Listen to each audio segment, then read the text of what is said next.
Imagine this scene. You're at a family outing event. You're surrounded by your aunts and uncles and relatives. You all are having a great time. You're cutting up, laughing, joking, and you just happen to look over at the kids' table and you see that your little cousin is choking. She's turning blue, she's grabbing her throat, she's freaking out. So are the other kids because they don't know what's going on. Obviously, you're going to call for help, but how would you react in this scenario? If you ran over, would you know what to do? In this scene, I was the younger cousin. And thankfully for me, my mom knew exactly what to do. She actually did it a little too well because she gave me the Heimlich, and the first time she squeezed, she got the gobstopper out of my throat, and the second time she squeezed, she almost put it right back in my throat. But this memory has still served to encourage me as an adult to pursue basic first aid training. I've taken CPR and basic first aid courses multiple times over the past few years. And today I'm going to talk about how to give first aid for issues that commonly affect children, choking and poisoning. In my opening scene, I described an asphyxiation scene.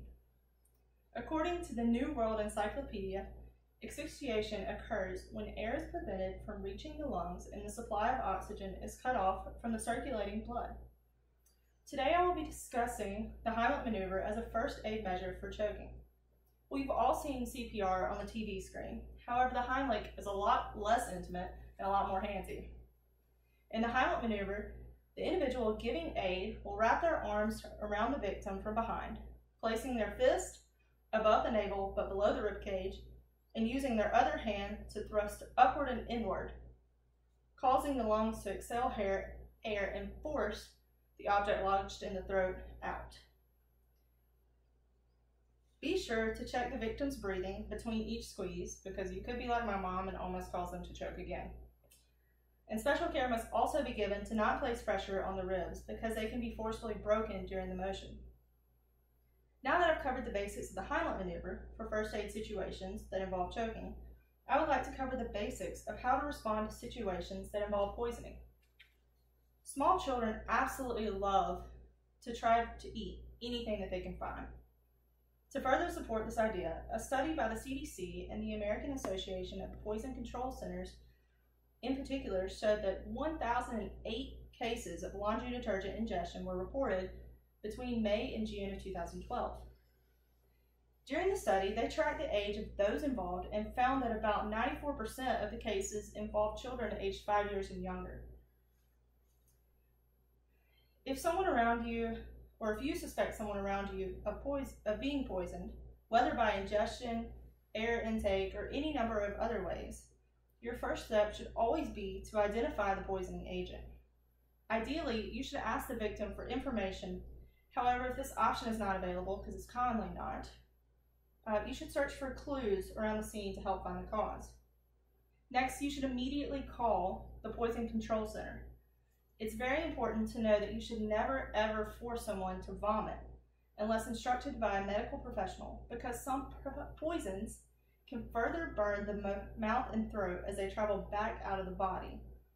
Sometimes they will cause scar tissue or swelling that will cause people not be able to breathe at all, which obviously you don't want.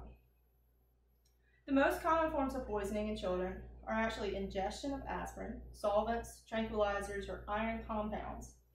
You guys probably know them more by their household names: painkillers, mineral spirits, sleeping aids, or daily vitamins. Fortunately, the British Medical Journal has reported that accidental poisonings in children are now a less common issue as a result of drug prescription regulation, new changes in the packaging of dangerous goods, and the coloration of hazardous liquids. However, the need to learn first aid, such as the Heimlich or poison treatment, will never disappear. Hopefully the information we've covered today can help you in your next emergency. In the event of choking or poisoning, you now should have a great head start with your first aid training. I would also encourage you all to continue your education by obtaining your first aid certifications. You never know who you might be able to save in the future. And remember, especially with children, it's a matter of when, not if.